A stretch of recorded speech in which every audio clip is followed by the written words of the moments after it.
এবারের নির্বাচনের আগে রাজনীতির মাঠে ইদানিং নতুন একটি ট্রেন্ড আমরা বা ধারা লক্ষ্য করছি। নাম সর্বস্ব দলগুলো তাদের পুরো কমিটি বিলুপ্ত করে সদল বলে যোগ দিচ্ছে বিএনপিতে। কেউ কেউ নিজেদের দীর্ঘদিনের এমনকি প্রত্যেক দলও পুরো কমিটি বা দলটি বিলুপ্ত করে বিএনপির সঙ্গে মিশে যাচ্ছেন। আবার বিভিন্ন ছোট দলের কমিটি বিলুপ্ত করা কিংবা নেতারা পদত্যাগ করে ব্যানার গুটিয়ে বিএনপিতে একীভূত হচ্ছেন। এটাকে আপনি কিভাবে দেখবেন? এই যে ঢালাও যোগদান, এতে বিএনপির আসলে লাভ লস নাকি এর ভেতরে আসলে ক্ষতি কতটুকু হচ্ছে? আর গণতন্ত্রের জন্যই বা মানে এই যে গণতান্ত্রিক সংস্কৃতি, এটাই বা কতটুকু সুফল বয়ে আনবে? আজকের আলোচনায় আমরা এই বিষয়টি নিরপেক্ষ ব্যাখ্যা বিশ্লেষণ দেওয়ার চেষ্টা করব। প্রথমে আসলে জানি যে এটা সরলভাবে যদি বলি, এটি একটি বাধ্য হচ্ছে, এই দলগুলো বা নেতাগুলো বাধ্য হচ্ছে, কারণ এবারের যে গণপ্রতিনিধিত্ব আদেশ আরপিও সংশোধনী করে নির্বাচনের যেটি করা হয়েছে, নিবন্ধিত একাধিক দল জোটভুক্ত হলেও ভোট করতে হবে নিজ নিজ দলের প্রতীকে, এই ধারাটি যুক্ত করা হয়েছে। এই ব্যাখ্যাও আছে, প্রতিটি দলের একটা নিজস্বতা আছে, দলের যেহেতু নিজস্ব প্রতীক আছে এবং দলের প্রতিনিধিত্ব করে, তাই নিবন্ধিত দলগুলোর নিজস্ব পরিচয়ে নির্বাচন করা উচিত। এবং সেই প্রেক্ষাপটেই কিন্তু যে আসন্ন জাতীয় সংসদ নির্বাচনে জোটবদ্ধ নির্বাচন করলেও স্ব প্রতীকে নির্বাচনের যে বিধানের, এটা বৈধতা প্রশ্নে একটি রুল জারি করা হয়েছিল, হাইকোর্ট সেটি বাতিল করে দিয়েছে। তার মানে এটা একটি বড় কারণ যে আগের মতো যেমন দলগুলোর দলে থেকেও অন্য দলের প্রতীক নিয়ে, অর্থাৎ জোটের প্রতীক নিয়ে নির্বাচন করা যেত, সেই সুযোগটি থাকছে না। এটি মোটা দাগে একটি বিষয়। কিন্তু শুরুর বিষয়টা কিন্তু এটাকে আসলে আপনি সুদূর প্রসারী কিভাবে আমরা দেখতে পারি বা সুদূর প্রসারী কি হতে পারে, সেই জায়গাটা থেকে একটু বলি। শুরুতে লাভের দিকটা দেখি আগে। বিএনপি এই যোগদানে স্বাগত জানাচ্ছে, বা হয়তো বিএনপির পক্ষ থেকেই এই বিষয়গুলো আলোচনায় উঠে এসেছে। এখানে প্রধান কারণ ভোটের একটা ব্যাপার, মনস্তান্ত্রিক একটা বিজয় থাকে। আরেকটা ব্যাপার আছে যে বাংলাদেশের যে নিয়ম আছে একটা সংসদের, যে আপনি ধরেন যে দলের যে প্রতীকে আপনি নির্বাচন করছেন, সেই প্রতীকের বাইরে আপনি ভোট দিতে পারবেন না দুটি ক্ষেত্রে। একটি হচ্ছে বিল, অর্থ বিল, আরেকটি হচ্ছে আস্থা প্রস্তাবে। তো এই তিনটি বিষয় নর্মালি এই জায়গাটাই একটা বড় ব্যাপার। তো বাংলাদেশে যখন নির্বাচন হয়, তখন ছোট ছোট দলগুলো খুব বেশি ভোট না পেলেও তারা ভোট কাটার বা ভোট স্পয়লার হিসেবে কাজ করে। এই দলগুলো বিলুপ্ত হয়ে বিএনপিতে মিশে গেলে বিএনপির বিরোধী শিবিরের ভোট ভাগাভাগি হওয়ার ঝুঁকি কমে যাবে। এটা একটা ব্যাপার।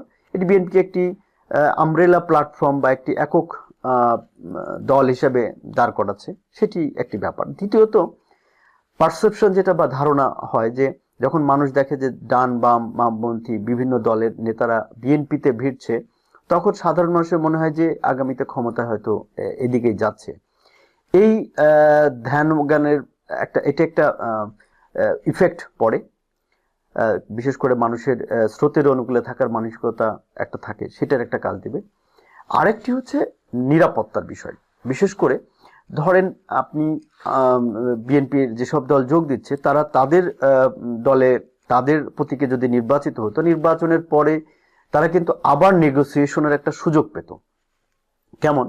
যে হয়তো 5 জন মিলে হয়তো 10টা 20টা আসন পেয়েছে, তারা সবাই মিলে হয়তো চেষ্টা করতো যে হ্যাঁ, আমাদেরকে নিতে হলে, কারণ যদি ঝুলন্ত পার্লামেন্ট, কারণ বাংলাদেশে কিন্তু এবার ঝুলন্ত পার্লামেন্ট হওয়ার একটা সুযোগ রয়েছে বলে অনেক বিশেষজ্ঞ মনে করছেন।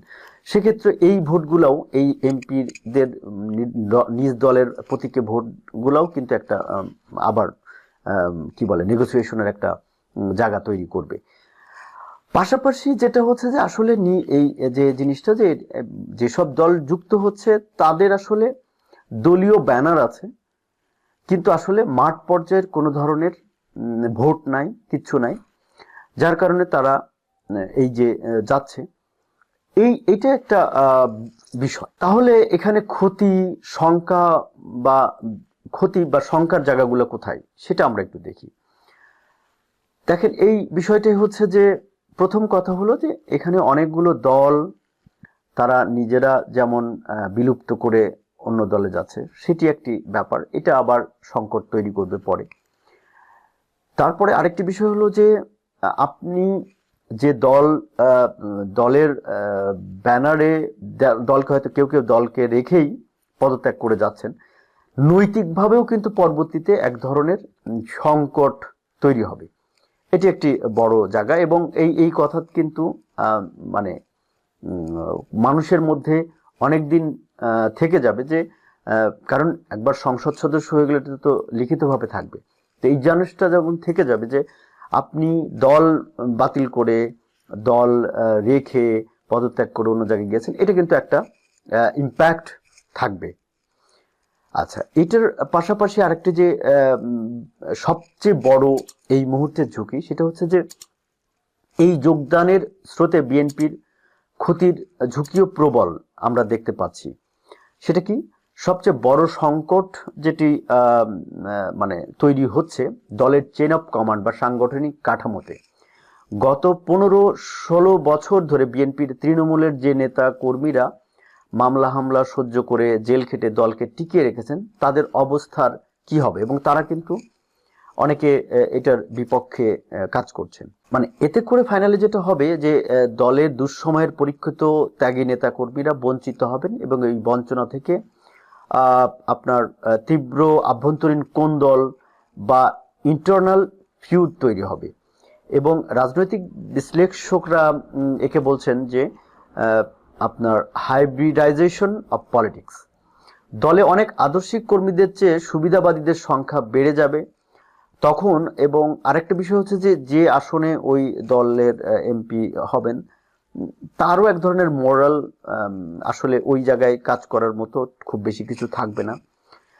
আর এই যে দলের যে শৃঙ্খলার জায়গাটা, এই শৃঙ্খলা আসলে ফিরবে কিনা। এবং আরেকটি ঝুঁকি এখানে তৈরি হয়েছে যে যদি এই যারা দলের এতদিনের ত্যাগী নেতাকর্মী ছিল, তারা দলের হাইকমান্ডের যে নির্দেশনা সেটি আসলে কতটুকু মানবেন। তার কারণ যদি না মানেন, তাহলে ওই আসনটিও কিন্তু হয়তো বিএনপির একদম একদম কি বলে খুব স্ট্রং একটা আসন ছিল, সেই আসনটাও কিন্তু হারাইতে পারে। কারণ ওখানে কিন্তু অনেক জায়গায় কিন্তু বিএনপির স্বতন্ত্র প্রার্থী দাঁড়াচ্ছে। তো এটি একটি একটি ঝুঁকি তৈরি করে। পাশাপাশি গণতান্ত্রিকভাবেও যে আপনার এই যে দলগুলা, ছোট ছোট দলগুলার, এই দলগুলার আসলে অস্তিত্বর যে মোরাল যে বিষয়গুলা, সেগুলো আসলে নষ্ট হবে। এবং এই দলগুলো আসলে আর ওইভাবে দাঁড়ানোর মতো, যেটা আমরা বলি যে দাঁড়ানোর মতো হবে না, হয় না, এই হচ্ছে বিষয়। সব মিলে আসলে সময় বলে দেবে যে এইটার আমরা তো একটা নিরপেক্ষ বিশ্লেষণ করার চেষ্টা করলাম, বাকিটা সময় বলে দেবে আসলে কতটুকু লাভ বা ক্ষতি হবে এই যে নির্বাচনের এই নতুন ট্রেন্ড, এই নতুন বিষয়টি। রাজনীতির এই নতুন ট্রেন্ড সম্পর্কে আসলে আপনার কি মত? আপনি কি মনে করেন? এই যে দল ভেঙে বিএনপিতে যোগদানের হিড়িক, এটি কি দেশের রাজনীতির জন্য শুভক্ষণ, নাকি সুবিধাবাদের নতুন মহড়া হবে? কমেন্টে আপনার মতামত অবশ্যই জানাবেন। ধন্যবাদ, দেখা হবে আরেক ভিডিওতে। ভালো থাকবেন, সুস্থ থাকবেন, আমাদের সঙ্গে থাকবেন।